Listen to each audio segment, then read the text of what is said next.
Hello friend, মাঠ থেকে আজ 3 রকম শাক তুলে আনলাম। ব্রাহ্মী শাক, শুষ্নী শাক আর কুলপো শাক। ব্রাহ্মী শাক স্মৃতিশক্তি বাড়ায়। এই শাক খুবই খাওয়া উপকার।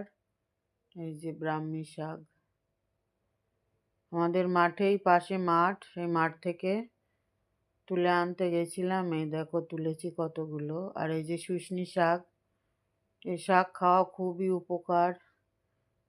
14 শাকের একটা শাক এই শুষ্নী শাক।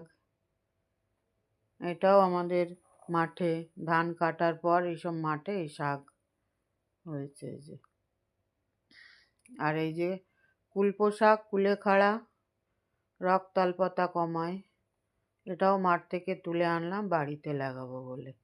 ভালো থেকো ফ্রেন্ড, সঙ্গে থেকো, লাইক কমেন্ট শেয়ার করো, চ্যানেলটা সাবস্ক্রাইব করো।